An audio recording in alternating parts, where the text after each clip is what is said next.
This is the story of an eerie invitation that arrived on one unforgivingly cold Friday night, when isolation wrapped around me like a heavy shroud and the monotonous tick of time echoed in the dimly lit room, where the soft glow from a solitary monitor revealed an unexpected, mysterious icon on a familiar digital platform that normally offered comfort and escape. On that night, however, a strange presence had made its silent appearance in the midst of ordinary titles, drawing my attention with its dark simplicity and the promise of the unknown. I sat with a mix of boredom and quiet anticipation as the familiar interface spread out before me, filled with games that had been played many times before, when suddenly, amid the collection of colorful covers and well-known adventures, a small, unassuming emblem caught my eye. A foreboding doorway rendered in simple, pixelated graphics that seemed to beckon me forward without any explanation or advertisement, as if it had been waiting patiently, hidden away until this very moment, for someone bold enough to discover it. The icon, in its enigmatic silence, offered no enticing promise of action or a glimpse into its narrative history. There was no trailer to spark an imaginative fire, no reviews to validate its worth, just a stark, shadowed portal that radiated mystery and a slight hint of danger, inviting me to cross a boundary I had not even known existed. Curiosity battled with caution within me, and despite the growing sensation that something was off, I allowed a sense of wonder to guide my trembling fingers over the mouse, clicking on the symbol that then transformed the screen into a pitch-black void, shattered only by a soft, otherworldly whisper that emerged from the depths of the speakers. A gentle, almost hypnotic invitation that murmured, "Enter and close the door behind you." Words that seeped into my mind and sent a chill down my spine, making it impossible to ignore the possibility that this was no ordinary digital distraction, but rather the threshold to an experience that could alter everything I thought I knew about games and reality.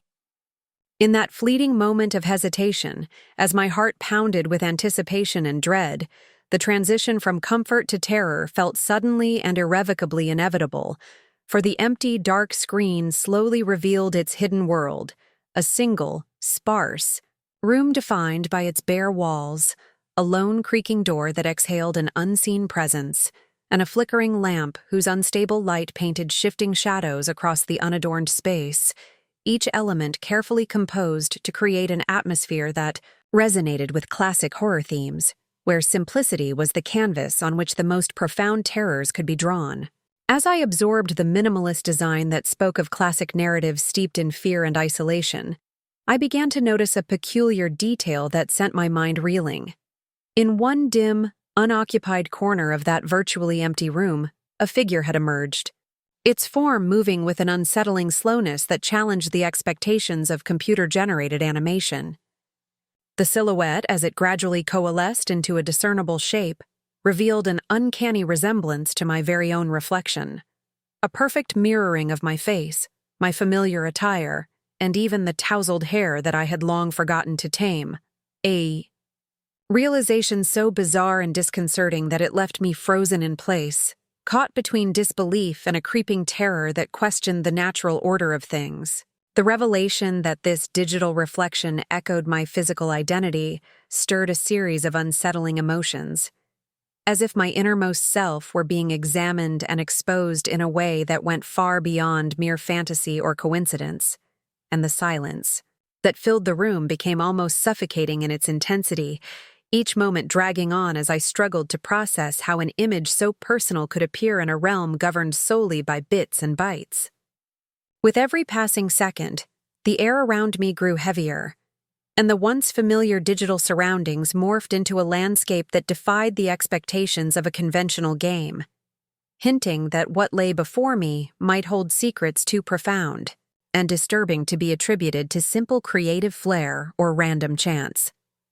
Rather than offering a safe retreat into a world of escapism, the invitation now seemed a deliberate confrontation with my very identity, as if the game had found a way to infiltrate the boundary between the digital and the real, blurring the line between what was programmed and what was inexplicably alive. In that single, continuous instant, a heartbeat stretched into an eternity, I grappled with the unnerving concept that perhaps I had unwittingly stepped into a trap laid by forces beyond the conventional realm of technology. Forces with the capability to draw from personal details and mirror them back with an accuracy that defied reason, suggesting a connection that reached into the private recesses of my existence and challenged the notion of privacy itself. The quiet, unsettling room, marked only by a flickering lamp and an unyielding door, became a stage for a silent drama that was unfolding in real time, one where every element of the setting conspired to accentuate the feeling of vulnerability and exposure, leaving me with the inescapable impression that this portal was not a simple distraction, but a gateway into a deeper, darker dimension of experience, one that was meticulously crafted to resonate with the echoes of ancient horror stories and the modern fears of digital surveillance and intrusion.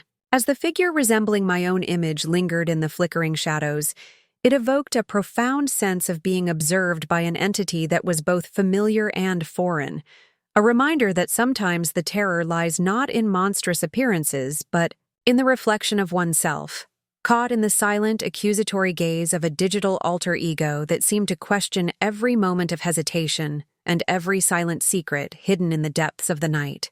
The entire sequence of events, from the mysterious arrival of the icon to the undeniable shock of recognizing my own features rendered on the screen, set in motion a cascade of emotions that ranged from anxious wonder to overwhelming dread, leaving me with an inescapable feeling that I had stepped across a threshold that separated my known reality from an ominous, unpredictable realm governed by forces that I could neither comprehend nor control. And so, as the whisper from the darkness echoed in the quiet room, and the digital reflection lingered like a spectral reminder of my own vulnerabilities, I found myself confronting a truth that was as captivating as it was horrifying. A truth that shattered the comforting illusion of the gaming world and replaced it with a chilling vision of what might lie beyond the veil, where the boundaries of identity and existence could be manipulated, and where every shadow concealed the possibility of a revelation that would alter the course of my life forever. In that interminable moment of solitary confrontation with the uncanny, I realized that what had begun as a simple moment of digital distraction had evolved into a profound encounter with the unknown, an experience that challenged every belief I held about the sanctity of personal privacy, the limits of technology, and the delicate balance between the virtual and the tangible, leaving me to wonder whether the mysterious invitation was a deliberate provocation from some unseen architect of digital horrors, or merely a twisted coincidence that had been destined to occur in the darkest hours of that fateful night. The flickering light, the empty room, and the unnerving reflection all merged into a singular memory that has since haunted every quiet moment, a reminder that beneath the surface of everyday technology lay hidden realms of possibility where the normal and the paranormal intersected, forever altering my understanding of what it means to be truly alone with one's own thoughts in a world that is at once both digitally vast and intimately personal. As the seconds stretched into what felt like an eternity, the atmosphere in the room thickened, and a sense of dread began to settle over me. The screen, still displaying the room and its strange occupant, seemed to pulse with an unnatural life of its own. A cold sweat crept down my neck as I tried to reason with myself, convincing myself it was nothing more than a glitch or some eerie coincidence, a trick my mind was playing on me in the middle of the night. But deep down, I knew something was wrong. The figure on the screen, a perfect reflection of me, continued to stand in the corner, unmoving, as if it were waiting for me to make the next move. The flickering lamp cast long, distorted shadows that danced along the walls of the room, and the silence surrounding me felt suffocating, as if the very air had grown heavy with unseen presence. It was a strange, unsettling quiet, so thick that each breath felt louder than the last, a constant reminder that something was not quite right. The more I stared at the screen, the more that sense of wrongness grew, until it was impossible to ignore any longer. My mind screamed at me to turn it off, to step away, but my body was frozen. I couldn't tear my eyes away from the screen. It was as if the game had already ensnared me, trapping me in its grasp without me even realizing it. The character, my own reflection, stood motionless in the corner of the room.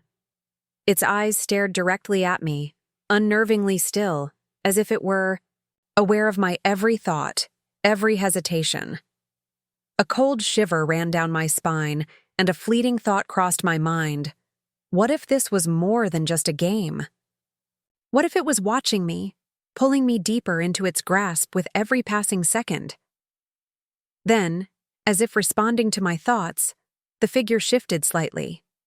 It didn't move in the way I expected it to, not like a human would. It was as though the motion was deliberate, unnatural. Slowly, it turned its head toward the screen, locking its gaze with mine. My heart skipped a beat, and a chill settled in my bones. It wasn't just a reflection anymore. It felt alive. The game, the entire room on the screen, seemed to pulse with an eerie energy, as if the digital world had somehow bled into the real one. I looked around my own room, half expecting to see shadows shifting out of the corner of my eye or hear faint whispers drifting from the darkness. But there was nothing. Just the light from the screen and the weight of the silence. The reflection on the screen continued to watch me, its expression now unreadable. It didn't blink, didn't move, just stared, waiting. My hands trembled as I reached for the mouse, instinctively moving the cursor to the corner of the screen to close the game. The option to quit was there, a small, familiar icon I'd used 1,000 times before. But as soon as I hovered over it, the figure on the screen reacted. A line of text appeared, the words forming slowly, deliberately, as if they were being typed in real time. "Why did you take so long?" I froze, my hand still hovering over the mouse. The words echoed in my mind, repeating over and over like a strange chant, as if the game knew something I didn't. It felt wrong, like a warning, and yet, it also felt like a challenge. I knew I should exit, turn it off, get away from this, whatever. This was. But there was a part of me that was drawn in, compelled to stay. What did it mean? Why was it asking me that question? It was just a game, wasn't it?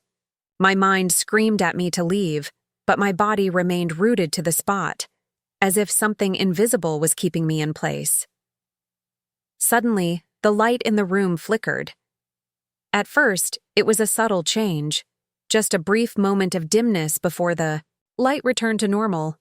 But then it happened again, longer this time, a brief pulse of darkness that seemed to stretch across the room. I glanced up at the ceiling, half expecting to see a power surge or a faulty light bulb. But no, the room was still. The lamp on the screen flickered at the exact same time, as if the game itself had mirrored the disturbance in my own environment. I felt my breath catch in my throat. How could that be possible? It was too perfect, too synchronized. It couldn't just be a coincidence. The game wasn't just running on my computer. It felt as though it had linked itself to me, as if it was tapping into something far beyond the screen, beyond the digital world it was supposed to exist in. I reached for the keyboard, desperate to regain control, but before I could press a key, the screen went black. The sudden darkness was jarring, like being thrown into an abyss. I stared at the blank screen, waiting for something, anything, to happen. The silence was deafening, and my heart pounded in my chest as my thoughts raced. Had I broken it? Was the game over? Had I somehow ended whatever twisted experience I had gotten myself into? The question lingered in the air, unanswered, as the seconds dragged on like hours. And then, just as suddenly as it had gone dark, the screen lit up again. It wasn't the familiar interface I had expected. No loading screen, no title page, just darkness. A flicker. Then more words appeared, filling the screen in a sharp, almost mocking tone. "You can't escape." I stumbled backward, my legs weak and unsteady. The room around me seemed to close in, the walls pressing in tighter with every breath I took. The monitor glowed ominously in the dim light, casting shadows that seemed to stretch and twist unnaturally. The game wasn't over. It wasn't done with me. It was still alive. And somehow, I was still trapped in it. Panic surged through my veins. My hands flew to the mouse again, desperate to close the game, to shut it all down, to escape whatever nightmare I had just found myself in. But nothing worked. The mouse didn't respond. The keyboard refused to cooperate. I hit the power button on the computer, but the screen stayed on, its ominous glow mocking my every attempt to regain control. The silence in the room became unbearable, broken only by the sound of my own breathing, ragged and uneven. I could feel my pulse hammering in my ears. There was no logical explanation for what was happening. This wasn't just a game anymore. It had become something far worse, something that had breached the wall between digital and reality, a presence that had followed me out of the game and into my room. I couldn't understand how or why, but the more I tried to resist, the stronger the pull became. The game wasn't just a game. It was a doorway that had opened into something far, darker than I could ever have imagined. And as the words on the screen flashed again, a final, chilling message appeared. You don't get to leave, not yet. The weight of those words hit me like a physical blow, and in that moment, I realized something far more terrifying than any game or horror story. I wasn't alone. Not anymore. My heart raced as the words on the screen blurred into a horrific reality. You don't get to leave, not yet. The sentence felt like it was carved into my soul, echoing in my head. The glow from the monitor was harsh now, and the air in the ID room felt thick, stifling. My mind screamed for a way out, but every attempt to escape, to shut down the computer, was met with failure. It wasn't just the usual glitches anymore. It was as if the game, or whatever it was now, had taken control. I slammed my hands on the keyboard in desperation, hoping to make something happen, but the screen remained unchanged. It felt alive, pulsing with an eerie energy that sent waves of terror through me. The words flashed again, this time with a new message. Why do you try to leave? You belong here now. Chills crawled down my spine, and my fingers trembled as they hovered over the keyboard. I could no longer distinguish between the game and the real world. The room around me felt too quiet, too still, like a suffocating fog had descended. The walls seemed to close in, and the shadows cast by the flickering light began to stretch unnaturally, moving like dark tendrils reaching toward me. I looked around, half expecting someone, to step out from the corners of the room, but there was nothing. It was just me and the screen. Yet, I couldn't shake the feeling that I was being watched, that the game was watching me. The longer I stared at it, the more I felt my body betraying me, my senses drowning in the overwhelming presence emanating from the computer. A cold wind blew across the room, although the windows were shut tight. My breath came out in sharp, uneven bursts, and I wiped my clammy hands on my jeans. My mind raced, trying to make sense of the impossible situation. I could hear my own heartbeat pounding in my ears, drowning out everything else. The clock on the wall ticked louder, and the silence was suffocating, broken only by the faint hum of the computer. As I sat there frozen, staring at the screen, a new message appeared, this time in bold, distorted letters. You can't hide from me. The words felt like they were drilling into my skull.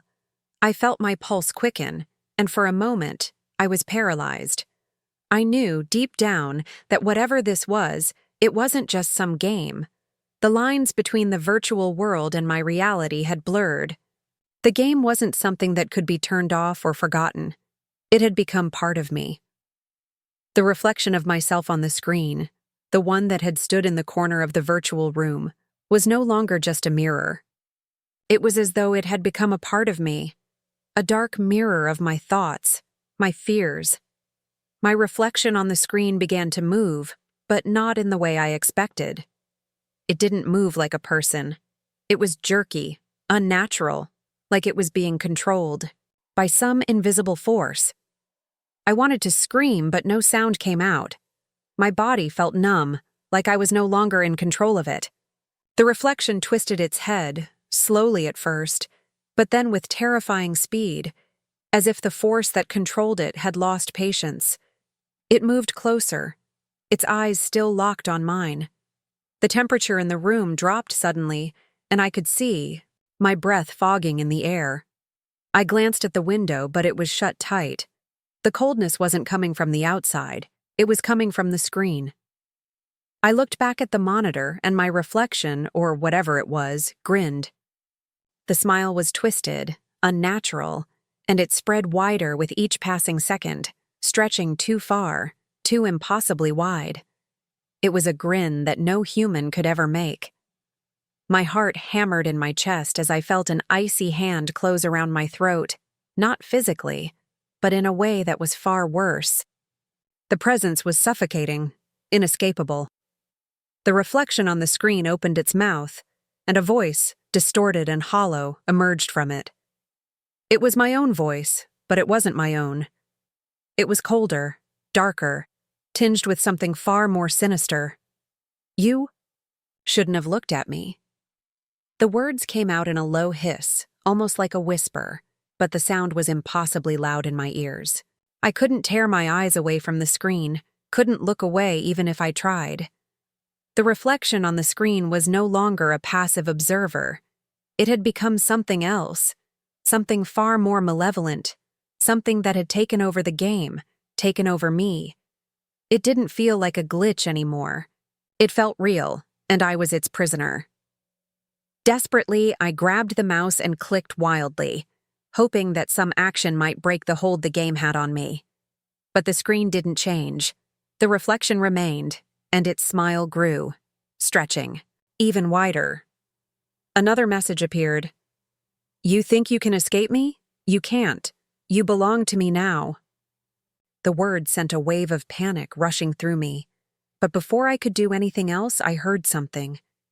It wasn't the sound of the game, but something else, something from behind me.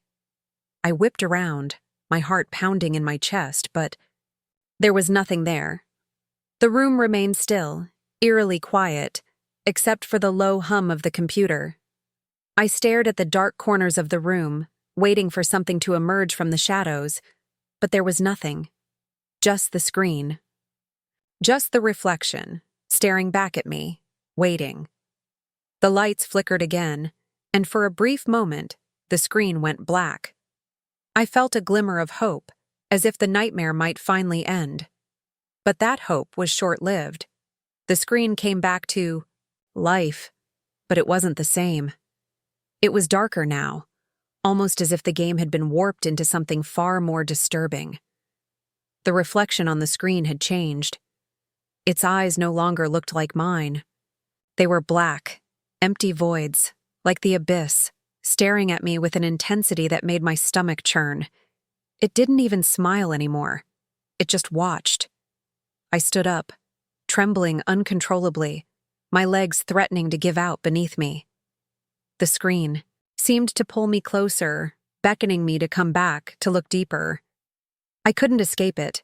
It wasn't just a game, it was alive, and I was part of it. My mind spun in a dizzying whirl, trying to come up with some explanation, some way to understand what was happening, but nothing made sense. I reached for the power button on the computer, intending to force the machine off, but before I could press it, a new message appeared. The words burned into my mind.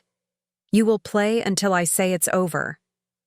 And in that moment, I realized the awful truth. I wasn't the one playing the game. The game was playing me. The room felt smaller now, suffocating. I stood frozen in place, my mind overwhelmed by the overwhelming presence of the game. The lights flickered once more, casting long, stretching shadows that danced across the walls, mocking me.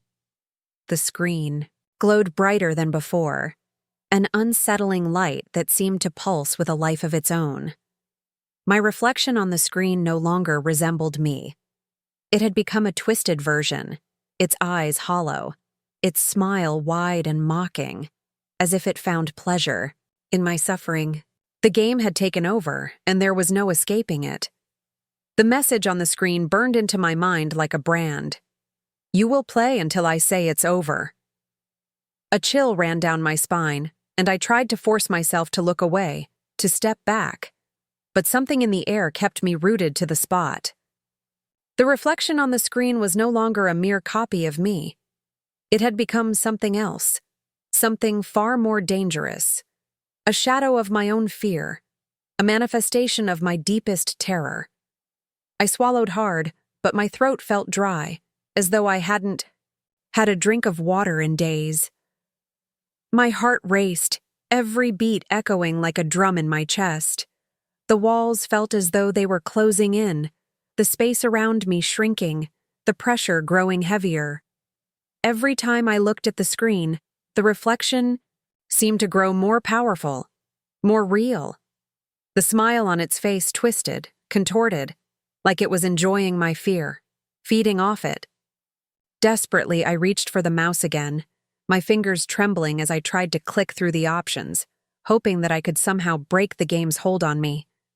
But each click led to another terrifying message. "You think you can escape me? There is no escape. You belong here." My mind screamed in protest, but my body remained still, unable to act. The temperature in the room dropped sharply, a biting cold that numbed my skin and made it hard to breathe. It wasn't just the physical chill that made me shiver. It was the suffocating sense of being trapped, of being watched, of being controlled by something far beyond my understanding. I felt the weight of the room pressing down on me, like a hand on my chest, tightening with every passing second. I could no longer tell where the game ended and reality began. The lines had blurred, and I was no longer sure if I was still in my own room or if I had somehow crossed over into the world of the game. The reflection on the screen moved again, its head jerking unnaturally, its eyes locked onto mine with an intensity that made my blood run cold. It was as though it was drawing me in, as though it was waiting for me to make the next move, to take the next step. But I couldn't. I was paralyzed, unable to act, trapped by the screen in front of me. Suddenly, the game shifted. The screen flickered, and for a moment, everything went black. I let out a breath I didn't realize I'd been holding, hoping, praying that the nightmare would end. But as the screen came back to life, it wasn't the same. The colors were distorted, the shapes twisted, and the once clear images had become nightmarish, contorted versions of themselves. The reflection on the screen was gone, replaced by something else. A figure stood in the darkness, shrouded in shadows.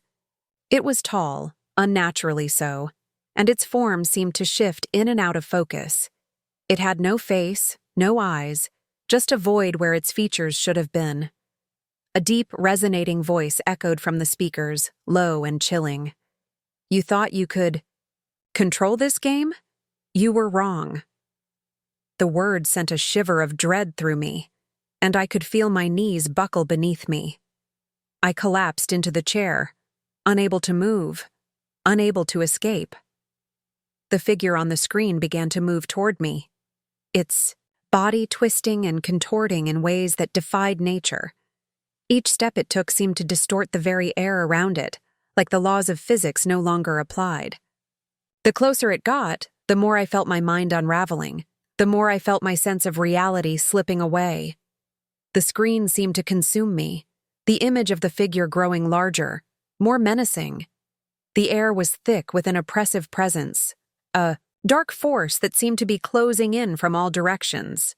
My breath came in ragged gasps, and I clutched at my chest, feeling the weight of the game pressing down on me. "You belong here," the voice echoed again, sending a wave of panic through me. "You will never leave." I reached for the keyboard, my hands shaking uncontrollably as I tried to press the power button, to turn off the computer, to make it all stop. But the keyboard was unresponsive. The power button wouldn't work.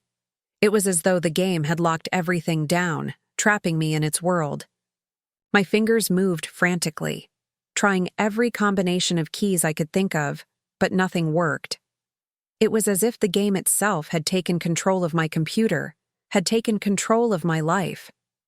I was powerless.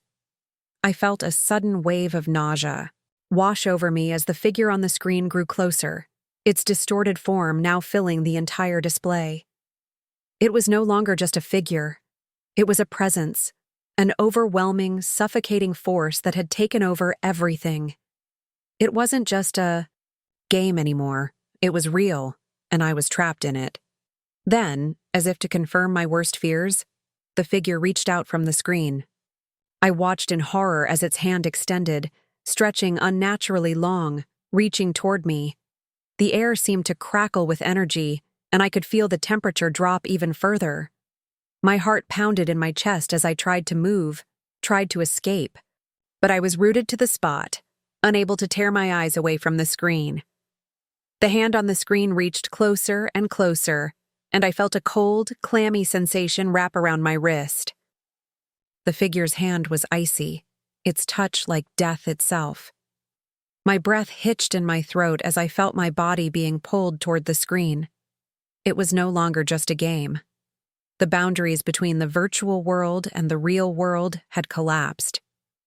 I was being sucked in, drawn into the screen, into the darkness. With every ounce of strength I had left, I tore my eyes away from the screen, but it was no use. The grip on my wrist tightened, pulling me closer, dragging me toward the screen with an inescapable force. My body felt heavy, like I was sinking into quicksand, but it wasn't my body anymore. It was as though my very soul was being dragged into the game, into that terrifying void. The last thing I saw before the world went black was the reflection of my own terrified face, twisted and contorted in a way that I knew I would never escape. When I woke up, everything was different.